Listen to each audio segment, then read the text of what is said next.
हिंदुस्तान एक ऐसा मुल्क है, अनेक प्रकार के लोग रहते हैं, बहुत से अलग अलग मजहब है, अलग अलग जाति है और अलग अलग हमारा पोशाक है, अलग अलग हमारी जबान है।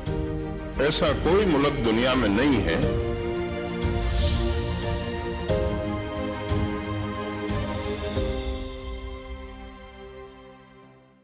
नमस्ते इंडिया। नमस्ते लैंड। मरहबन इलल हिंद। जरी इंडिया। सलाम इंडिया। नमस्ते इंडिया। नमस्कार Bharat.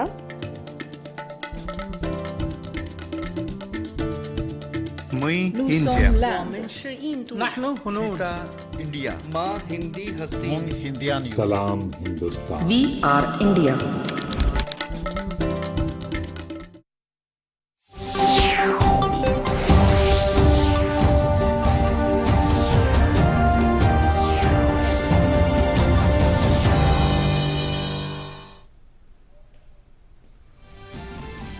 Government and agitating farmers holding next round of talks in New Delhi. 4 issues on agenda being discussed at the meeting. Defence Minister Rajnath Singh reiterates the centre's commitment towards farmers.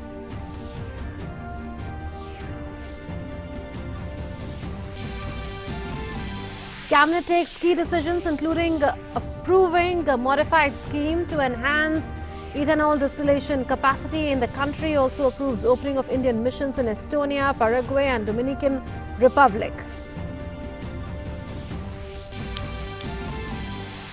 Raksha Mantri Rajnath Singh states that talks with China is underway but no success achieved. Rajnath says as there is status quo, it is natural that deployment cannot be reduced.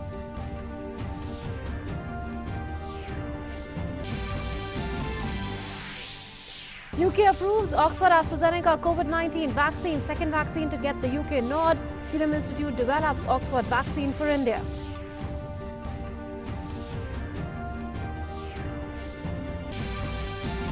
Twenty people in India detected to be suffering from the new UK strain of the virus that has more transmissibility of COVID-19.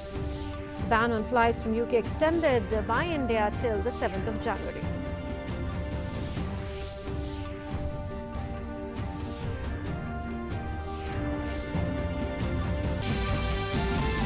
President Ramnath Kovind virtually confers Digital India Awards 2020, states that we have to keep challenging ourselves to deliver innovative solutions to improve the ease of living for all citizens, says technology is going to be a key enabler in attaining Atmanirbharta.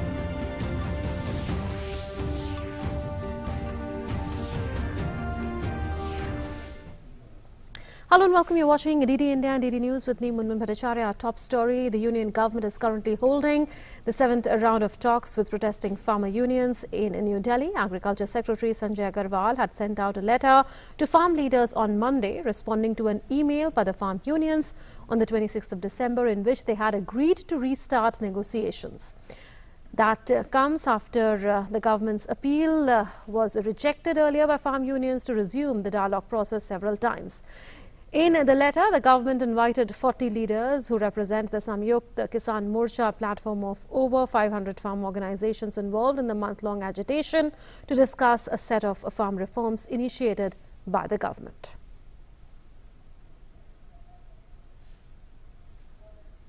Our correspondent Shailendra Mishra is joining us with more updates on this. Shailendra, what are you picking up from the talks that are underway?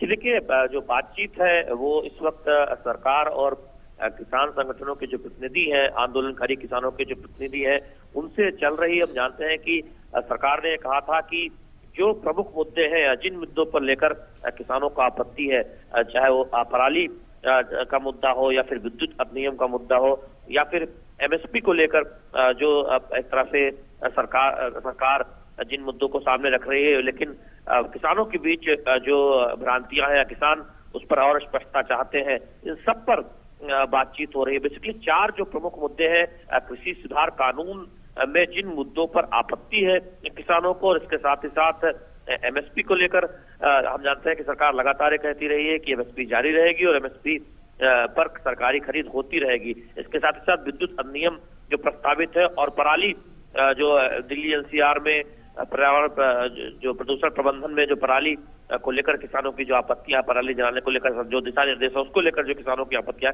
इन सब पर दरअसल सरकार खुले मन से बातचीत कर रही है और जो कृषि कानूनों को जो हम जानते हैं उसके कुछ प्रावधानों को लेकर जो किसानों के बीच एक भ्रम है, जैसा कि एक सरकार कहती रही कि दरअसल ये जो कृषि सुधार है ये किसानों के हित में है और एक तरह से क्रांतिकारी बदलाव का रास्ता सामने रखने वाले हैं। तो निश्चित तौर पर इन सब पर बातचीत आज इस बैठक में हो रही, जिसमें सरकार की तरफ से केंद्रीय कृषि मंत्री नरेंद्र सिंह तोमर, पीयूष गोयल रेल मंत्री शामिल हैं और इसके साथ ही साथ किसानों की तरफ से जो 40 किसान संगठन उनके प्रतिनिधि आंदोलनकारी किसान जो हैं वो हिस्सा ले रहे हैं। तो निश्चित तौर पर उम्मीद यही है कि एक रास्ता निकलेगा, क्योंकि जब सरकार की तरफ से फिर से बातचीत का प्रस्ताव रखा गया था उस पर किसानों ने विचार विमर्श करके 29 तारीख की तारीख पर कहा था कि वो आ सकते हैं विज्ञान भवन में बातचीत के लिए। उसके बाद सरकार ने ये कहा कि आप आइए 30 तारीख को 2 बजे और जो 4 मुद्दे हैं उन पर सरकार खुले मन से बातचीत करेगी। तो ये बातचीत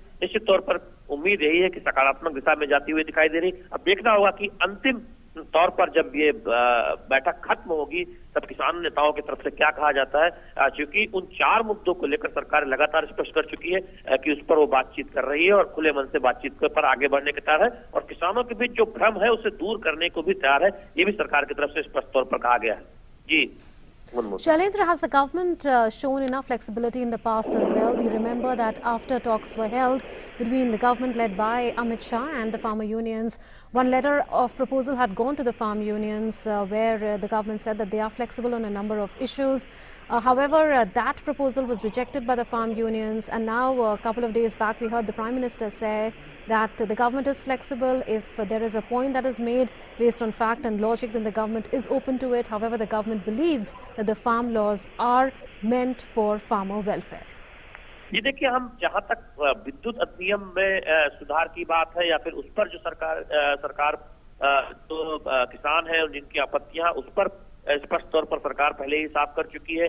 पराली को लेकर भी स्पष्टता है और इसके साथ साथ दरअसल किसान संगठन के कुछ नेता ये चाहते हैं कि सरकार इस पर बातचीत करे कि जो कृषि सुधारों से जुड़ा जो कानून है उसमें क्या कुछ ऐसी बदलाव किया जा सकता है या फिर उसे वापस लेकर जो किसान के कुछ संगठन अड़े हुए हैं वहां पर एक तरह से देखें तो ये सरकार की तरफ से स्पष्ट तौर पर कहा गया है कि जो उन प्रावधानों में उनको लेकर जो आपत्तियां उस पर उन आपत्तियों को अगर कोई भ्रम की स्थिति है तो उसे दूर करने को सरकार तैयार है, लिखित आश्वासन देने को तैयार है।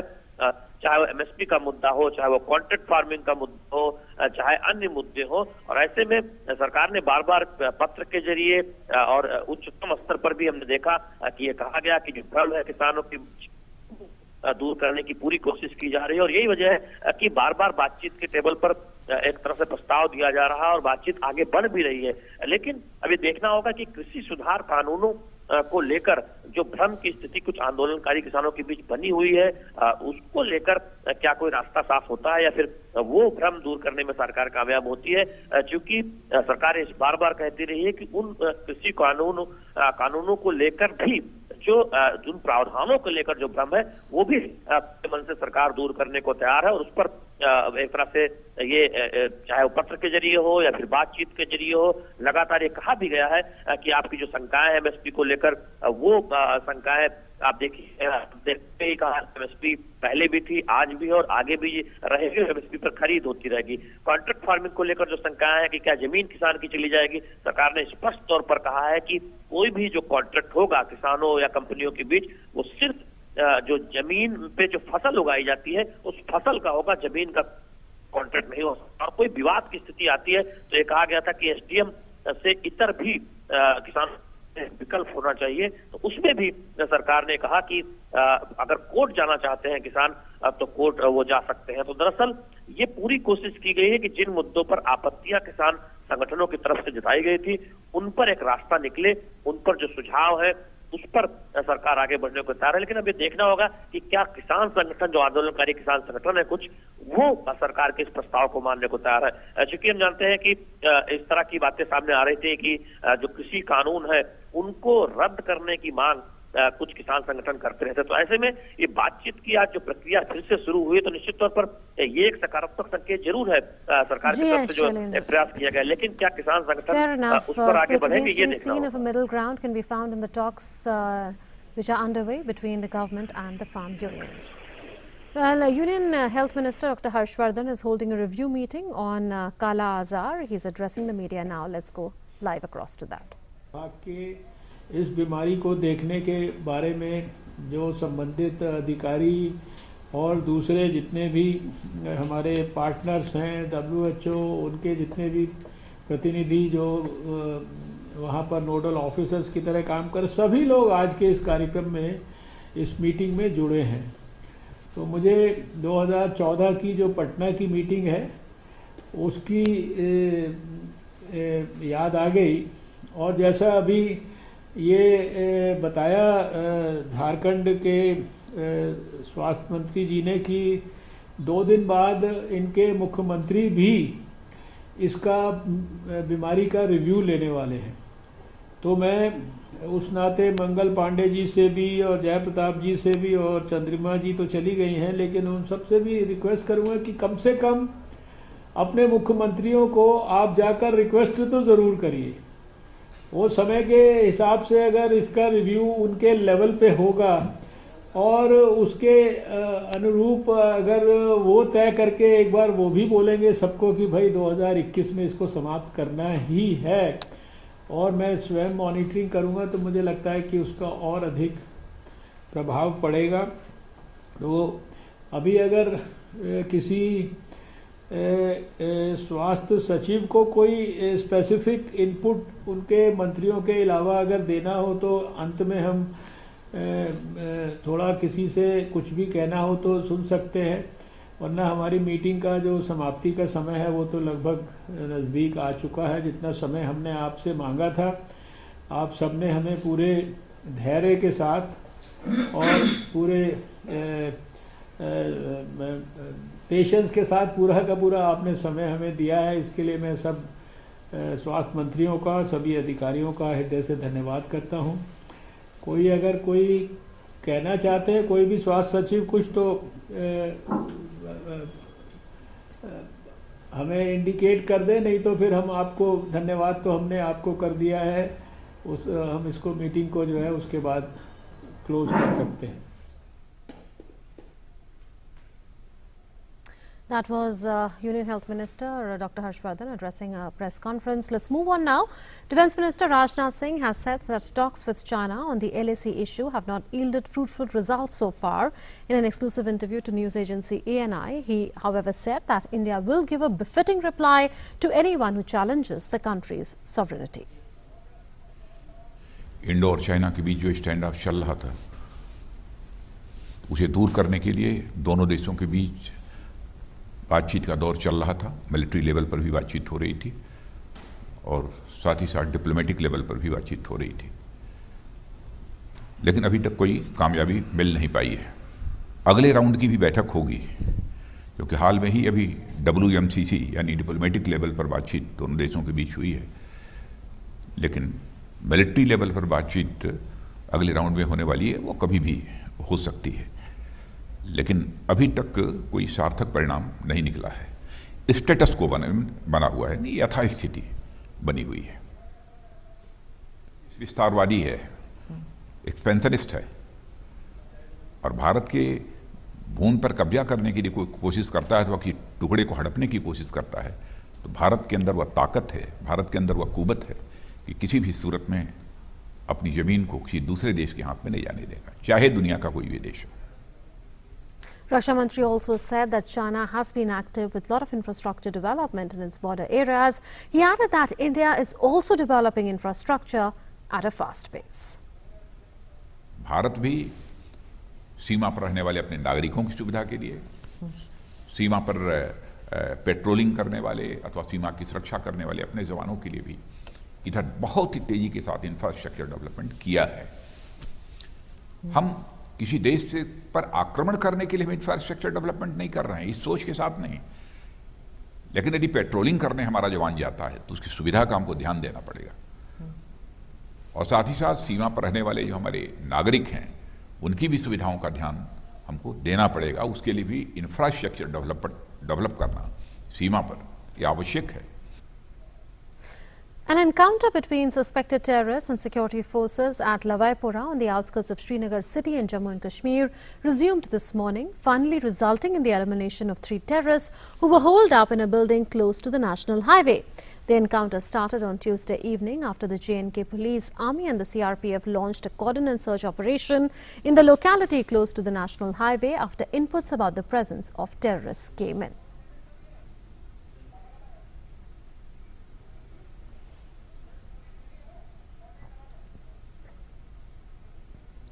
Major General H.S. Sahi confirmed that 3 terrorists were killed in the Srinagar encounter. He said security forces had inputs about terrorists preparing for a huge attack in the area. A building near National Highway was cordoned off and terrorists were asked to surrender. As one of them tried to come out, the other 2 terrorists hiding inside threw grenades at forces. Thereafter, all 3 terrorists were neutralized. The joint operation launched by the Army, J&K Police and CRPF concluded at 11:30 in the morning today. कल शाम को national highway के बिल्कुल पास नूरा hospital के opposite HMT area में specific input मिली थी कि वहां पे कुछ टेररिस्ट ने पनाह ली है। उसके बाद आर्मी, JKP और CRPF द्वारा ज्वाइंट ऑपरेशन लॉन्च किया गया, जो पूरी रात चला और आज 11:30 बजे जब ऑपरेशन खत्म हुआ तो उसमें 3 टेररिस्ट जो हैं उनको मार गिराया गया। Cabinet has approved a modified scheme to enhance ethanol distillation capacity in the country for producing first-generation ethanol from feedstocks such as cereals. That includes rice, wheat, barley, corn and sorghum, sugarcane, sugar beet, etc. 30,000 crore रुपए की नया निवेश होने से हमारी capacity को लगभग 1750 crore litre तक ले लिया जाएगा। सरकार ने 8,460 करोड़ रुपया की इंटरेस्ट सबवेंशन स्कीम की जिम्मेवारी लिया है, जिसमें से ऑलरेडी 4,687 करोड़ रुपया ऑलरेडी अप्रूव पिछले दिनों में कर लिया गया था। आज 4,573 रुपया की 4,573 करोड़ रुपीज की आज सैंक्शन माननीय प्रधानमंत्री जी की नेतृत्व में जो आज कैबिनेट बैठी उसने उनको सैंक्शन किया। Cabinet approves deepening and optimization of inner harbour facilities, including development of a western dock on build, operate and transfer bases under PPP mode to handle Cape-size vessels at Paradeep Port. The estimated cost of the project is 3,004 crore rupees. 25 million metric ton cargo के क्षमता वाला 18 metre draft वाला एक dock बनाने जा रहे हैं। 3,000 करोड़ खर्च से बनने वाले इस डॉक में केप वेसल्स आ पाएगी। डॉक बनेगा तो उसका बहुत बड़ा फायदा है। मोदी जी के ये विचारों को उससे चरितार्थ होना है कि ईस्टर्न कोस्ट, ईस्टर्न पार्ट मतलब पारादीप ये पूर्वोदय का द्वीप बनेगा। Union Education Minister Ramesh Pokhriyal Nishank has said that CBSE exam 2021 dates will be announced tomorrow. He said that students and parents should take extra precautions to prevent the spread of COVID-19. शिक्षा संवाद हमारा चलता है लगातार। उसके बाद जो उनके सुझाव मिले हैं और जो हमको भविष्य में क्या परिस्थितियां हैं ये करके अभी हम नए वर्ष की पूर्व संध्या पर 31 तारीख कल हम इसको बता रहे हैं। वो तिथियों को भी सुनिश्चित करेंगे और उनकी जो भ्रम की स्थिति बनी हुई है उसको भी ख़त्म कर देंगे। कोशिश करेंगे कि उनको आगे की तिथियां कल हम घोषित कर सकें कि जब वो परीक्षाओं को देना है। President Ramnath Kovind today conferred the 6th Digital India Awards 2020 via video conferencing. He conferred the Jury Choice Award upon Arogya Setu and e-Office for Excellence in Design and Implementation of National Public Digital Platform. The President has conferred Platinum Award to Central Ministry and Department for Excellence in Digital Governance. He also conferred Innovation in Pandemic Award upon eSanjeevani OPD National Telemedicine Service, COVID-19 Sample Collection Management System, Aapda Sampurti Portal of Bihar Government and Pravasi Shramik, and Rozgar Setu Portal MP Government. The Indian Council of Agricultural Research has been conferred with Digital India Award under Open Data Champion. This is the first time that the entire process of the Digital India Awards was conducted online. Union Minister Ravi Shankar Prasad, Secretary METI, Ajay Sahani and other dignitaries attended the event virtually. The President said that the Digital India Awards reflect the overall vision of the government to empower citizens to achieve their aspirations and make India a digital superpower. He added that we have to keep challenging ourselves to deliver innovative solutions to improve the ease of living for all citizens. One significant step in our lives due to robust ICT penetration is the digital inclusion. This digital inclusion has touched our lives in most simple ways as payments through internet banking, or as simple as Unified Payment Interface or UPI as it is popularly known. And as the year 2020 draws to a close, we take a look at the lessons learned and the big takeaways in the areas that were deeply impacted by the pandemic. Here is an excerpt from our year-ender edition of DD Dialogue in an exclusive conversation with DD News Chief Economic Advisor of India, Krishnamurthy Subramaniam, gave an insight into the economic situation and how India fought back. India's response was a very humane one, recognizing that while GDP growth will come back after a lockdown, and it indeed is coming back, this is a year of extreme uncertainty, and therefore, responded in a calibrated manner. Krishnamurthy Subramanian, Chief Economic Advisor of India and Principal Scientific Advisor, in fact, to Government of India, Professor Vijay Raghavan and Director AIIMS, Dr. Randeep Guleria, spoke about details of the downstream mechanism for vaccine distribution, with the first quarter vaccine distribution set to take place. Vaccines are on their way. The Health Ministry and the committee headed by Dr. Vinod Paul Negvac, they have charted out a detailed downstream mechanism for vaccine delivery. Within the first quarter or less, vaccine availability will increase. We've learned in 2020 that you have to be self-reliant, you have to be independent. We have started making ventilators, but I think we need to now look at how can we be Atmanirbhar in making medical equipment. Ambassador Mohan Kumar and Ambassador Vishnu Prakash talked about India's increased engagement with the world to beat COVID-19 and how India is leading the way.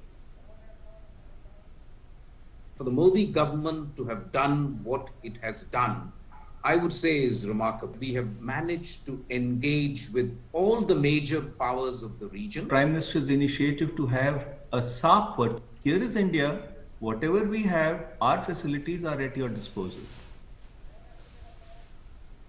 The finance minister in her statements have recognized that the key thing will be how to re-accelerate and return to growth. That will be the key from now on. In Jammu and Kashmir, a fresh spell of snowfall was reported in several areas of the Kashmir Valley. Snowfall is continuing since Monday in Srinagar as well as in other higher reaches of the valley. In Himachal's Shimla, roads in higher reaches were blocked due to the heavy snowfall. 3 to 6 inches of snow was witnessed in Nankri Jakhu area. However, the snow clearing operation is underway in the city.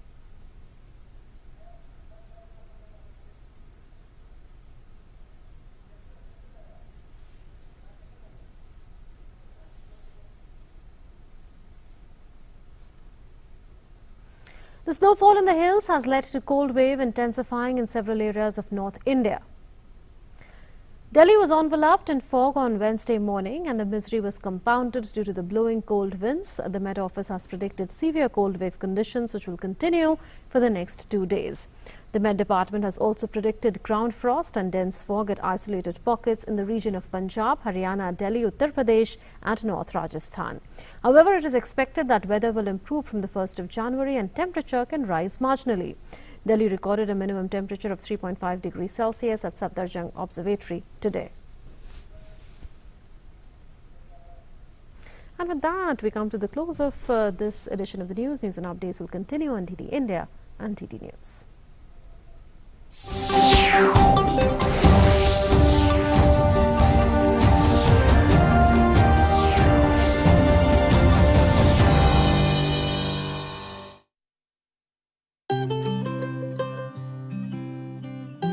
बदल रहा संसार, सभी व्यापारी हो जाओ तैयार। Digital दुनिया का सफर है शुरू होने को बेकरार। हर कदम पे आगे रखा आपने अपना व्यापार। इसी जोश से बढ़ें फिर एक बार। खुलेंगे व्यापार करने के नए रास्ते और होंगी बातें डिजिटल दुनिया के एक्सपर्ट से। सुनेंगे किस्से अपने जैसे व्यापारियों के और देखेंगे कैसे उनका बिजनेस बदला डिजिटल से। तो बस ऑन कीजिए अपना टीवी और निकल पड़िए डिजिटल दुनिया के सफर पर। नमस्ते डिजिटल के साथ सिर्फ डीडी न्यूज और डीडी इंडिया पर in association with Google.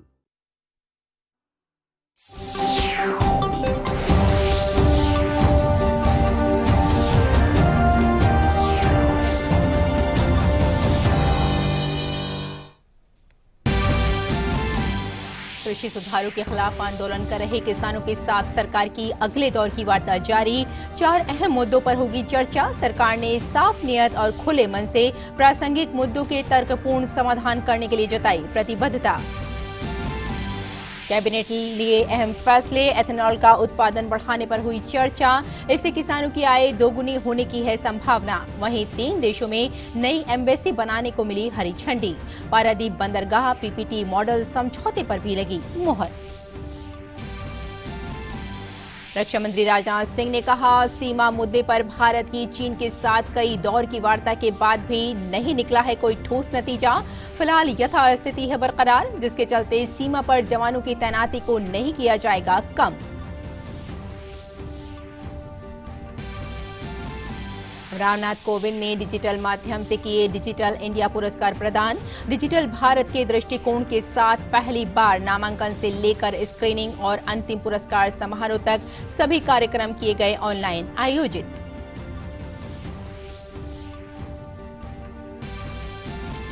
Covishield vaccine को ब्रिटेन सरकार ने दी मंजूरी। वैक्सीन को ऑक्सफोर्ड यूनिवर्सिटी और एस्ट्राजेनेका ने मिलकर किया है तैयार। भारत में इस वैक्सीन का निर्माण कर रहा है पुणे का सीरम इंस्टीट्यूट ऑफ इंडिया। देश में कोरोना के ब्रिटेन स्ट्रेन से संक्रमित होने वालों की संख्या बढ़कर हुई 20। कोरोना के इस नए वेरिएंट को लेकर सरकार सतर्कता के साथ उठा रही है सख्त कदम। ब्रिटेन से आने वाली उड़ानों पर प्रतिबंध 7 जनवरी तक बढ़ा।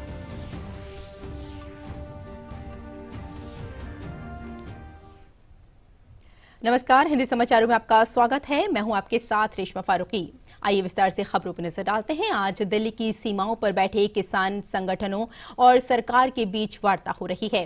केंद्र सरकार ने किसानों को चिट्ठी लिखी थी, जिसके जवाब में किसानों ने वार्ता का न्योता स्वीकार करते हुए कुछ शर्तों के साथ 29 तारीख को बातचीत के लिए हामी भरी थी। इसके बाद सरकार ने संयुक्त किसान मोर्चा को खत लिखकर बताया कि 30 दिसंबर को दोपहर 2 बजे विज्ञान भवन में वार्ता के लिए आएं। कृषि मंत्रालय द्वारा जारी चिट्ठी में कहा गया है कि सरकार साफ नियत और खुले मन से प्रासंगिक मुद्दों के तर्कपूर्ण समाधान करने को प्रतिबद्ध है। बैठक में 4 अहम मुद्दों पर चर्चा होगी, जिसमें किसानों की ओर से भेजे विवरण के मुताबिक तीनों कृषि कानूनों, एमएसपी की खरीद व्यवस्था के साथ ही राष्ट्रीय राजधानी क्षेत्र और आसपास के क्षेत्रों में वायु गुणवत्ता प्रबंधन के लिए आयोग अध्यादेश 2020 और विद्युत संशोधन विधेयक 2020 में किसानों से संबंधित मुद्दों पर विस्तृत चर्चा शामिल है। सरकार और भाजपा दोनों ने उम्मीद जताई है कि इस वार्ता से कोई सकारात्मक हल निकलेगा। प्रधानमंत्री समेत पूरी सरकार ने समय समय पर साफ किया है कि सरकार किसानों की चिंताओं का समाधान करने को तैयार है। इस बीच दिल्ली की सीमाओं पर किसानों का आंदोलन जारी है। किसानों के आंदोलन की वजह से लोगों को भारी दिक्कतों का भी सामना करना पड़ रहा है। रक्षा मंत्री ने भी किसानों के मुद्दे पर भी बात की। कहा कि जब भी देश में आर्थिक संकट की स्थिति पैदा हुई है, किसानों ने हर बार देश की अर्थव्यवस्था को संभाला है। हमारे देश की अर्थव्यवस्था की असली ताकत हमारे किसान हैं। करते हैं और हर समय भारत के किसानों के प्रति हमारा सिर झुका हुआ है उनके सम्मान में। वो हमारे अन्नदाता हैं और जब भी आर्थिक संकट का दौर इस देश में आया है तो देश की अर्थव्यवस्था को संभालने का काम यदि किसी ने किया है तो इस देश के किसानों ने किया है। हमारे देश की अर्थव्यवस्था की ताकत है हमारा किसान। कृषि या रीढ़ है। कृषि सुधारों को लेकर जारी किसानों के प्रदर्शन को लेकर रक्षा मंत्री ने कहा कि किसानों में सरकार की योजनाओं को लेकर भ्रम पैदा किया जा रहा है। उन्होंने कहा हमारी सरकार किसानों से बातचीत करने को तैयार है।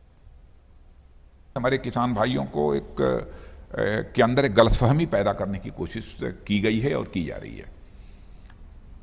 इसीलिए मैं बार बार विनम्रतापूर्वक अपने किसान भाइयों से सम्मान व्यक्त करते हुए कहना चाहता हूं कि आप बैठिए, तीनों बिलों को लेकर क्लास बाई क्लास डिस्कशन करिए। आपको कहीं लगता हो और बड़े एग्रीकल्चरल एक्सपर्ट्स को साथ बैठाने की, उनको भी बैठाइए। सरकार आपके साथ बातचीत करने को तैयार है। हम किसान भाइयों के हितों के खिलाफ कोई कदम नहीं उठा सकते। रक्षा मंत्री राजनाथ सिंह ने आज एक साक्षात्कार में चीन से सटी सीमा पर वर्तमान स्थिति पर बोलते हुए कहा कि सीमा मुद्दे पर भारत की चीन के साथ कई दौर की वार्ता हुई है, लेकिन अभी तक उसमें कोई कामयाबी हासिल नहीं हुई है। इंडो और चाइना के बीच जो स्टैंड ऑफ चल रहा था उसे दूर करने के लिए दोनों देशों के बीच बातचीत का दौर चल रहा था। मिलिट्री लेवल पर भी बातचीत हो रही थी और साथ ही साथ डिप्लोमेटिक लेवल पर भी बातचीत हो रही थी, लेकिन अभी तक कोई कामयाबी मिल नहीं पाई है। अगले राउंड की भी बैठक होगी क्योंकि हाल में ही अभी WMCC यानी डिप्लोमेटिक लेवल पर बातचीत दोनों देशों के बीच हुई है, लेकिन मिलिट्री लेवल पर बातचीत अगले राउंड में होने वाली है। वो कभी भी हो सकती है, लेकिन अभी तक कोई सार्थक परिणाम नहीं निकला है। स्टेटस को बना हुआ है, यथास्थिति बनी हुई है। इसके साथ ही उन्होंने कहा कि भारत एक शांति प्रिय देश है, लेकिन अगर कोई हमें छेड़ेगा तो हम उसे छोड़ेंगे नहीं। जब से प्रधानमंत्री श्री नरेंद्र मोदी जी के नेतृत्व में हमारी सरकार बनी है, सुरक्षा हमारी प्राथमिकताओं में नंबर 1 पर रहा है और हम जितनी अधिक ताकत और सुविधा अपनी जो है डिफेंस फोर्सेस को मुहैया करा सकते हैं वो हम कराने की अपनी तरफ से कोशिश कर रहे हैं। यदि कोई देश विस्तारवादी है, एक्सपेंशनिस्ट है और भारत के भूमि पर कब्जा करने के लिए कोई कोशिश करता है तो कि टुकड़े को हड़पने की कोशिश करता है, तो भारत के अंदर वह ताकत है, भारत के अंदर वह कुवत है कि किसी भी सूरत में अपनी जमीन को किसी दूसरे देश के हाथ में नहीं जाने देगा, चाहे दुनिया का कोई भी देश हो। रक्षा मंत्री ने यह भी कहा कि भारत तेज गति से सीमा पर बुनियादी ढांचा विकसित कर रहा है। भारत भी सीमा पर रहने वाले अपने नागरिकों की सुविधा के लिए, सीमा पर पेट्रोलिंग करने वाले अथवा सीमा की सुरक्षा करने वाले अपने जवानों के लिए भी इधर बहुत ही तेजी के साथ इंफ्रास्ट्रक्चर डेवलपमेंट किया है। हम किसी देश से पर आक्रमण करने के लिए हम इंफ्रास्ट्रक्चर डेवलपमेंट नहीं कर रहे हैं, इस सोच के साथ नहीं, लेकिन यदि पेट्रोलिंग करने हमारा जवान जाता है तो उसकी सुविधा का हमको ध्यान देना पड़ेगा और साथ ही साथ सीमा पर रहने वाले जो हमारे नागरिक हैं उनकी भी सुविधाओं का ध्यान हमको देना पड़ेगा। उसके लिए भी इंफ्रास्ट्रक्चर डेवलप करना सीमा पर यह आवश्यक है। और राष्ट्रपति रामनाथ कोविंद ने आज वीडियो कॉन्फ्रेंसिंग के जरिए आभासी तरीके से डिजिटल इंडिया पुरस्कार 2020 प्रदान किए। इस मौके पर राष्ट्रपति ने कहा कि कोरोना महामारी के वक्त में सामाजिक ताना बाना बदला है और साथ ही आर्थिक गतिविधियों, स्वास्थ्य सेवाओं और शिक्षा समेत तमाम क्षेत्रों में बड़े बदलाव आए हैं। उन्होंने उम्मीद जताई कि जल्द ही कोरोना महामारी का संकट भी खत्म होगा।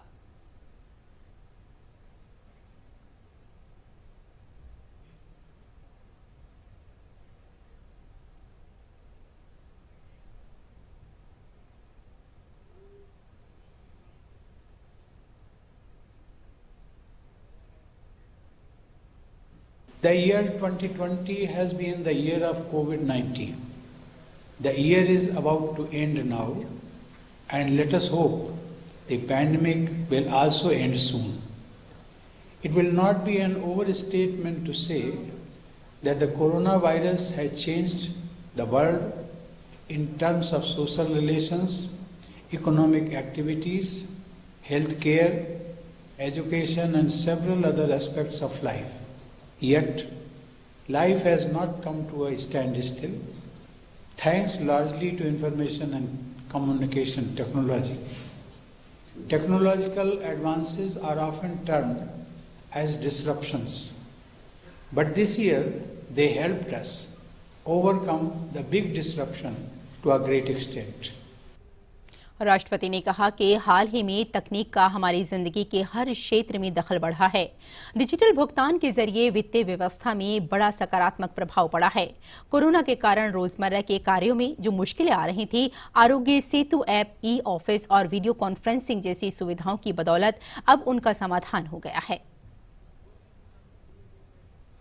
One significant step in our lives due to robust ICT penetration is the digital inclusion.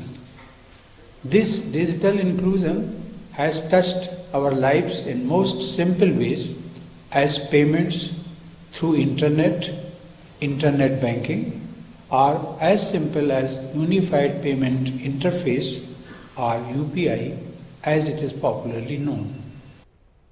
और ब्रिटेन ने एस्ट्राजेनेका ऑक्सफोर्ड वैक्सीन को मंजूरी दे दी है। कोविशील्ड वैक्सीन को ब्रिटेन की बोरिस जॉनसन सरकार ने मंजूरी दे दी है। इस वैक्सीन को ऑक्सफोर्ड यूनिवर्सिटी और एस्ट्राजेनेका ने मिलकर तैयार किया है। देश में इस वैक्सीन का निर्माण पुणे का सीरम इंस्टीट्यूट ऑफ इंडिया कर रहा है।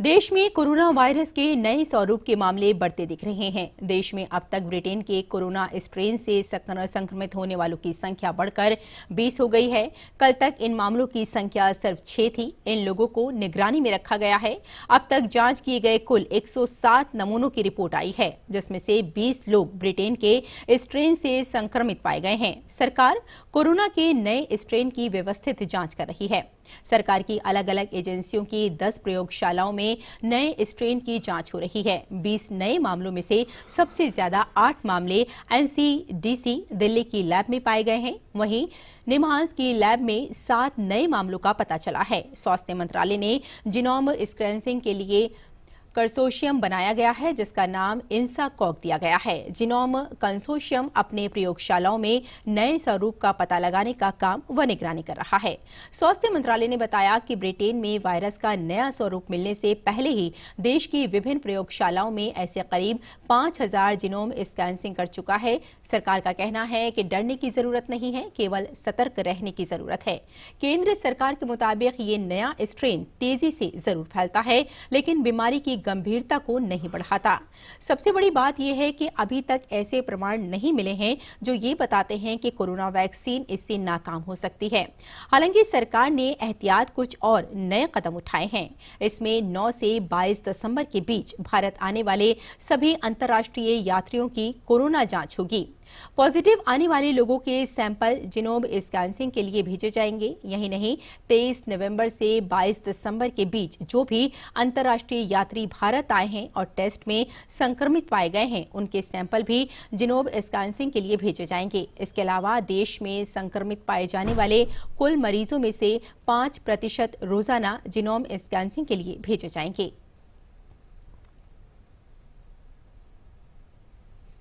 भारत में कोरोना वायरस के नए स्ट्रेन के बढ़ते मामलों को देखते हुए केंद्र सरकार ने ब्रिटेन से आने और जाने वाली फ्लाइटों पर लगी रोक को 7 जनवरी 2021 तक बढ़ा दिया है। केंद्रीय नागरिक उड्डयन मंत्री हरदीप सिंह पुरी ने ट्वीट करते हुए कहा कि 7 जनवरी 2021 तक ब्रिटेन आने जाने वाली उड़ानों की अस्थायी निलंबन का विस्तार करने का निर्णय लिया गया है। इसके बाद सख्ती से उड़ानों की बहाली होगी, जिसके लिए विवरण जल्द ही घोषित किए जाएंगे। स्वास्थ्य मंत्रालय ने ब्रिटेन से विमानों की आवाजाही पर रोक 7 जनवरी तक बढ़ाने के लिए नागरिक उड्डयन मंत्रालय से अनुशंसा की थी। ये अनुशंसा DGHS और ICMR के DG और नीति आयोग के सदस्य स्वास्थ्य की अगुवाई करने वाले राष्ट्रीय कार्य बल के संयुक्त निगरानी समूह से मिली जानकारी के आधार पर की गई थी। बात करें देश में कोरोना की ताज़ा स्थिति की तो मामलों की तो स्वास्थ्य और परिवार कल्याण मंत्रालय के मुताबिक देश में कोरोना वायरस महामारी से संक्रमित लोगों में से अब तक 98,34,000 से ज्यादा मरीज स्वस्थ हो चुके हैं, जिसके बाद देश में रिकवरी रेट बढ़कर 95.99% हो गई है। देश में कोविड से मृत्यु दर घटकर 1.45% रह गई है। वहीं पिछले 24 घंटों में 26,572 कोरोना मरीज ठीक हुए हैं। वहीं भारतीय चिकित्सा अनुसंधान परिषद ने बताया कि देश में 29 दिसंबर तक कुल 17,09,22,030 नमूनों का परीक्षण किया गया, जिनमें से 29 दिसंबर को 11,20,281 नमूनों की जांच हुई। भारत में कोरोना के खिलाफ जारी जंग में सरकार के बेहतरीन प्रयासों के जरिए सफल परिणाम सामने आ रहे हैं।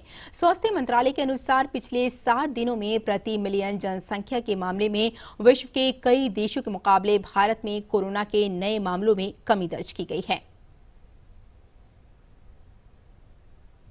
और प्रधानमंत्री नरेंद्र मोदी की अध्यक्षता में कैबिनेट की बैठक में कई अहम फैसले लिए गए हैं। सूचना एवं प्रसारण मंत्री प्रकाश जावड़ेकर ने बताया कि जहां माल ढुलाई होगी उस कॉरिडोर के साथ जहां एक्सप्रेस वे हैं, बंदरगाह हैं, रेलवे की सुविधा है और एयरपोर्ट भी हैं, ऐसी जगह लगभग 7,725 करोड़ रुपए की लागत से औद्योगिक शहरों का विकास करने का निर्णय आर्थिक संबंधी समिति ने लिया है। जहां माल ढुलाई होगी उस कॉरिडोर के साथ जहां एक्सप्रेसवेज है, जहां बंदरगाह है, जहां रेलवे की बड़ी सुविधा है और जहां एयरपोर्ट भी है, ऐसे जगह औद्योगिक शहरों का क्षेत्रों का विकास करने का एक महत्वपूर्ण निर्णय कैबिनेट इकोनॉमिक अफेयर्स ने लिया है। तो 7,725 करोड़ के लागत से और जिससे लगभग 3 लाख रोजगार पैदा होंगे,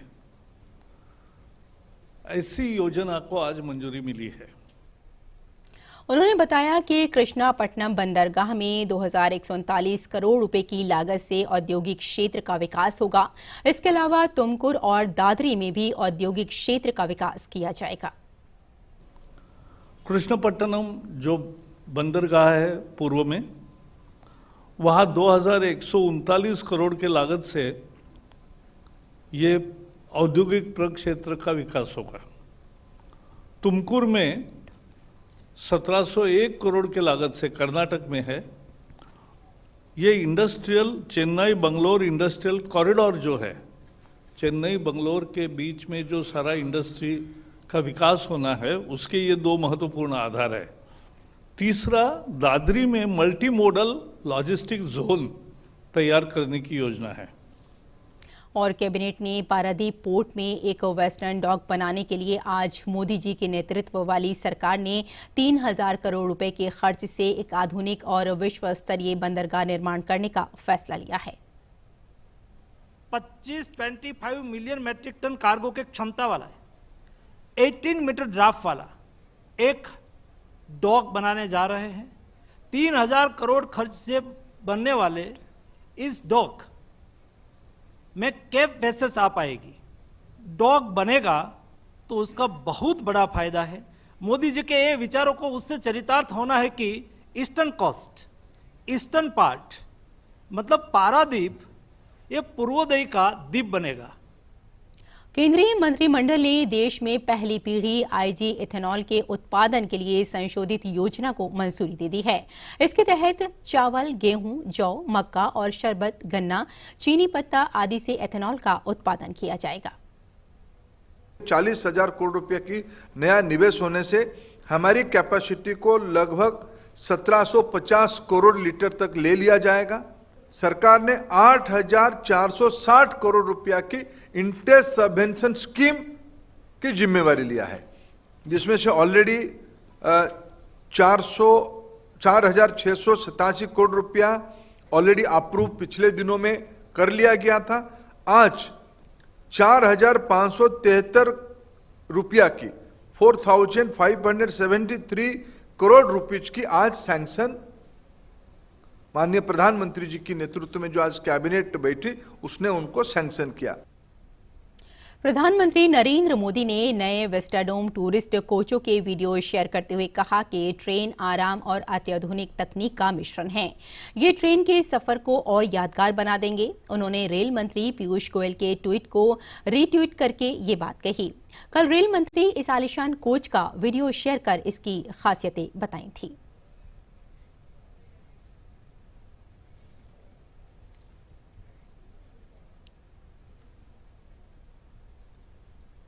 रक्षा मंत्री राजनाथ सिंह ने कैबिनेट की बैठक में रक्षा क्षेत्र से जुड़े फैसलों के बारे में जानकारी देते हुए ट्वीट किया। उन्होंने ट्वीट करके कहा कि आत्मनिर्भर भारत के तहत भारत रक्षा प्लेटफॉर्मों और मिसाइलों के निर्माण में अपनी क्षमताओं को बढ़ा रहा है। पीएम की अध्यक्षता में आज कैबिनेट ने आकाश मिसाइल सिस्टम के निर्यात को मंजूरी दे दी है और तेजी से स्वीकृतियों के लिए एक समिति बनाई है। उन्होंने आगे बताया कि आकाश 96% से अधिक स्वदेशी होने के साथ देश की महत्वपूर्ण मिसाइल है। आकाश एक सतह से हवा में मार करने वाली मिसाइल है जिनकी रेंज 25 किलोमीटर है। आकाश का निर्यात संस्करण वर्तमान में भारतीय सशस्त्र बलों के साथ तैनात सिस्टम से अलग होगा। साथ ही उन्होंने कहा कि अब तक भारतीय रक्षा निर्यात में कुछ भाग या घटक आदि शामिल थे। बड़े प्लेटफॉर्मों का निर्यात न्यूनतम था। मंत्रिमंडल के इस फैसले से देश को अपने रक्षा उत्पादों को बेहतर बनाने और उन्हें विश्व स्तर पर प्रतिस्पर्धी बनाने में मदद मिलेगी। उन्होंने बताया कि भारत सरकार ने 5 बिलियन अमेरिकी डॉलर के रक्षा निर्यात के लक्ष्य को प्राप्त करने और मैत्रीपूर्ण विदेशी देशों के साथ राजनीतिक संबंधों को बेहतर बनाने के लिए उच्च मूल्य वाले रक्षा प्लेटफॉर्मों के निर्यात पर ध्यान केंद्रित करने का विचार किया है। और केंद्रीय शिक्षा मंत्री डॉक्टर रमेश पोखरियाल निशंक ने सीबीएसई की 10वीं और 12वीं बोर्ड की परीक्षाओं की तारीखों का ऐलान कल करने की बात कही है। साथ ही उन्होंने कहा कि कोरोना के मद्देनजर स्टूडेंट्स और पेरेंट्स को पहले की अपेक्षा ज्यादा ध्यान रखना पड़ सकता है। शिक्षा संवाद हमारा चलता है लगातार। उसके बाद जो उनके सुझाव मिले हैं और जो हमको भविष्य में क्या परिस्थितियां हैं ये करके अभी हम नए वर्ष की पूर्व संध्या पर 31 तारीख कल हम इसको बता रहे हैं। वो तिथियों को भी सुनिश्चित करेंगे और उनकी जो भ्रम की स्थिति बनी हुई है उसको भी ख़त्म कर देंगे। कोशिश करेंगे कि उनको आगे की तिथियां कल हम घोषित कर सकें कि जब वो परीक्षाओं को देना है। केंद्रीय स्वास्थ्य मंत्री डॉक्टर हर्षवर्धन ने कालाजार पर बिहार, उत्तर प्रदेश, झारखंड और पश्चिम बंगाल के साथ समीक्षा बैठक की। इस बैठक में WHO के प्रतिनिधि ने भी हिस्सा लिया। केंद्र सरकार ने 2021 तक कालाजार के उन्मूलन का लक्ष्य रखा है। प्रधानमंत्री नरेंद्र मोदी के लोकल के लिए वोकल के आह्वान के तहत मुंबई स्थित भाभा परमाणु अनुसंधान केंद्र ने आंखों के ट्यूमर का इलाज के लिए पहली सोनरमत रुथेनियम 106 प्लैक के रूप में आंखों के कैंसर की थेरेपी विकसित की है। बार के प्लैक का अब तक आंखों के कैंसर से पीड़ित 7 मरीजों पर इस्तेमाल किया गया। इनमें 2 रेटिनोब्लास्टोमा, 2 कोरोडियल मेलानोमा के मरीज शामिल हैं। सर्जन के लिए इस प्लैक को संभालना और इसकी देखरेख करना काफी सुविधाजनक और आसान है और ये प्लैक मरीज के लिए 1 साल तक उपयोगी रहेगा।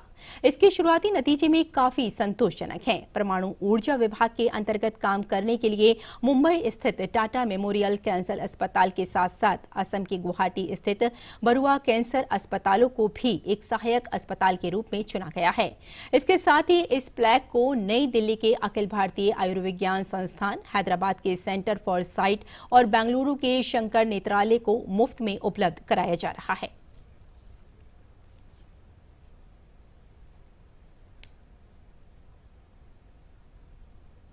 कर्नाटक में हाल ही में हुए ग्राम पंचायत चुनाव के लिए मतों की गिनती का काम जारी है।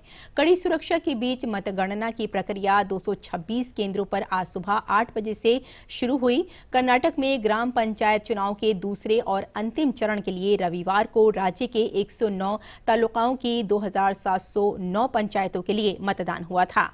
मतगणना के लिए राज्य के सभी तालुक मुख्यालयों पर कोरोना वायरस के दिशा निर्देशों का सख्ती से पालन हो रहा है। इस दौरान अनिवार्य रूप से फेस मास्क लगाना और सामाजिक दूरी का पालन करना जरूरी है। मतगणना केंद्रों पर 1100 से अधिक सुरक्षा कर्मियों को तैनात किया गया है। 22 से 27 दिसंबर को 2 चरणों में आयोजित किए गए चुनाव में 78.58% मतदान दर्ज किया गया।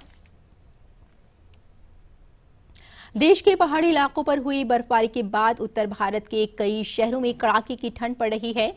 राजधानी दिल्ली और एनसीआर में कड़ाके की ठंड ने फिर दस्तक दे दी है। मौसम विभाग का कहना है कि राष्ट्रीय राजधानी दिल्ली में शीतलहर चल रही है और शीतलहर की स्थिति अगले 2 दिनों तक बनी रहेगी। 1 जनवरी के बाद मौसम में सुधार होना शुरू होगा और तापमान हल्का बढ़ना शुरू हो जाएगा।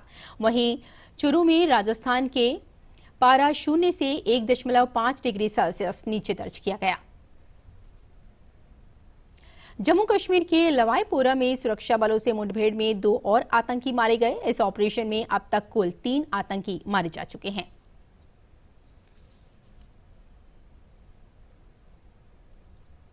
देश के मालिकों तथा श्रमिकों के मध्य अच्छे संबंधों को प्रोत्साहन देने की दिशा में श्रम आयोग को स्थापित किया गया। इसमें विशेष विषयों तथा कुछ महत्वपूर्ण उद्योगों की श्रम संबंधी समस्याओं के अध्ययन के लिए 37 अध्ययन दल व समितियां नियुक्त की गई थीं। बुधवार को राजधानी दिल्ली में ब्यूरो के 100 साल पूरे होने पर एक विशेष डाक टिकट जारी किया गया। पेश है एक रिपोर्ट। उल्लेखनीय है कि श्रम ब्यूरो श्रम एवं रोजगार मंत्रालय के तहत श्रमिकों, रोजगार और खुदरा मुद्रास्फीति से संबंधित आंकड़े जुटाने और उनके विश्लेषण का काम करता है। ब्यूरो के 100 साल पूरे होने के उपलक्ष्य में केंद्रीय श्रम एवं रोजगार राज्य मंत्री संतोष गंगवार ने एक विशेष डाक टिकट जारी करते हुए कहा कि ब्यूरो अपने लक्ष्यों के अनुरूप काम कर रही है। डाक टिकट को जारी करने पर बहुत प्रसन्नता महसूस कर रहा हूं।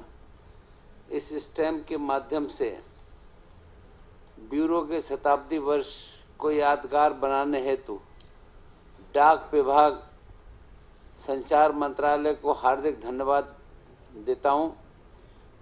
श्रम ब्यूरो की पूरी टीम को इसकी स्थापना के एक बहुत ही शानदार 100 वर्ष पूरे होने पर बधाई भी देता हूं। श्रम मंत्री ने कहा कि पिछले सत्र में संसद में नए श्रम कानून के बन जाने के बाद से देश के संगठित एवं असंगठित दोनों ही प्रकार के श्रमिकों को कई प्रकार की नई सुविधाएं मिलेगी। सभी श्रमिकों को नियुक्ति पत्र देना अनिवार्य होगा। उनके वेतन का डिजिटल भुगतान करना होगा। माननीय प्रधानमंत्री जी ने इस अवसर पर श्रम ब्यूरो के 100 वर्ष पूरे होने की बधाई देते हुए ब्यूरो की निष्ठा और समर्पण की प्रशंसा की है। उन्होंने समृद्ध और आत्मनिर्भर भारत के निर्माण में श्रम और श्रमिकों से संबंधित विश्वसनीय आंकड़ों की उपलब्धता पर जोर देते हुए विश्वास व्यक्त किया है कि ब्यूरो आंकड़ा संग्रहण, विश्लेषण एवं प्रचार प्रसार के क्षेत्र में नवीन प्रौद्योगिकी का प्रयोग करते हुए अपने कार्य को निरंतर जारी रखेगा। श्रम मंत्री का मानना है कि 73 साल के इतिहास में पहली बार इस प्रकार के श्रम कानून में बदलाव किए जा रहे हैं जो नियोक्ता और श्रमिकों दोनों के लिए फायदेमंद साबित होंगे।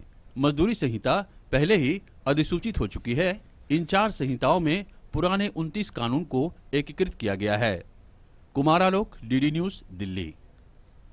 और ब्रिटेन में कोरोना संक्रमण के नए मामलों से तेजी में बढ़ोतरी हो रही है। पिछले 24 घंटों में कोरोना वायरस के एक दिन में रिकॉर्ड 53,135 नए मामले दर्ज किए गए। वहीं पिछले 24 घंटों में 414 मौत हो जाने से अब तक 71,000 से ज्यादा लोगों की मौत हो गई है।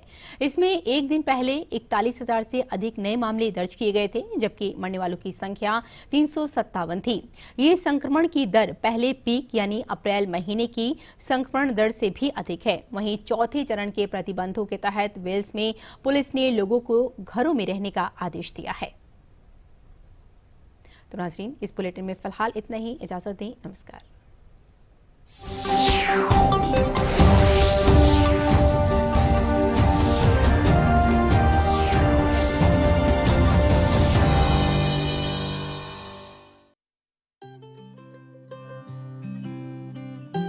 बदल रहा संसार, सभी व्यापारी हो जाओ तैयार।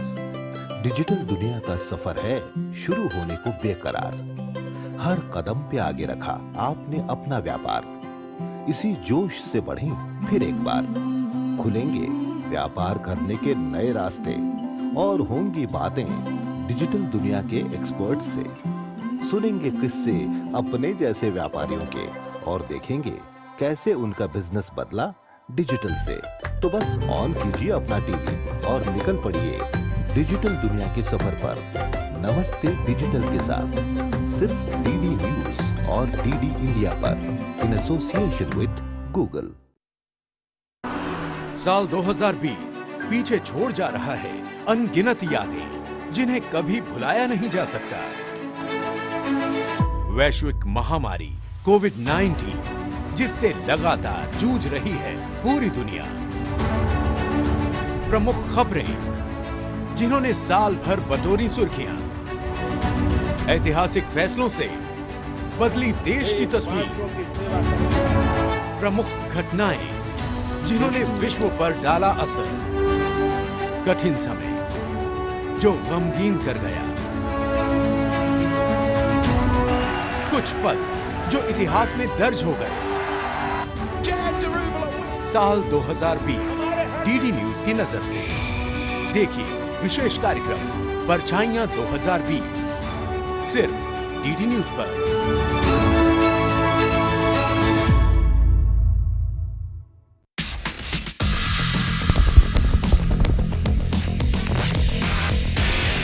There are men out here whose office as well as home is right here, with temperatures plummeting as low as -60 degrees Celsius. 23,000 feet above sea level. Avalanches, crevasses, but the determination to protect India. From the Siachen Glacier, DD India and DD News get you an exclusive peek into life at the world's highest battlefield. How India protects her borders, how these men work hard. Celebrate New Year with our Jawans at Siachen. Watch Y Factor.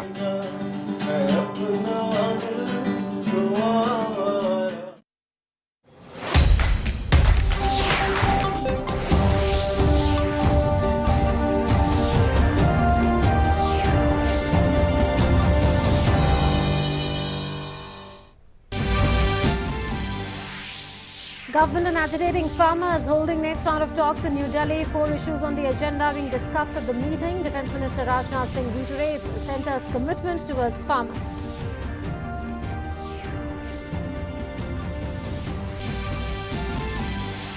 Cabinet takes key decisions including approving modified scheme to enhance ethanol distillation capacity in the country. Also approves opening of Indian missions in Estonia, Paraguay and the Dominican Republic. It also approves deepening and optimization of inner harbour facilities, including development of Western Dock on build, operate and transfer bases under PPP mode to handle Cape-sized vessels at the Paradip port.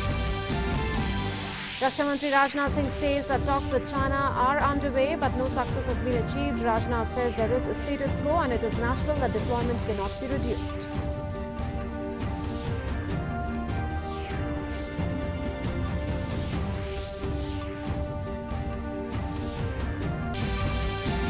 President Ramnath Kovind virtually confers Digital India Awards 2020, states that we have to keep challenging ourselves to deliver innovative solutions to improve the ease of living for all citizens, says technology is going to be a key enabler in attaining Atmanirbharta.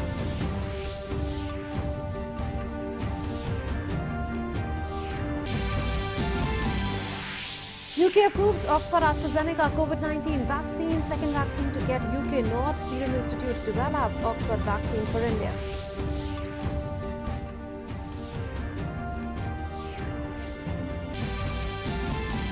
Twenty people in India detected with the new UK strain of the virus that has more transmissibility. Ban on flights from UK extended by India till the 7th of January.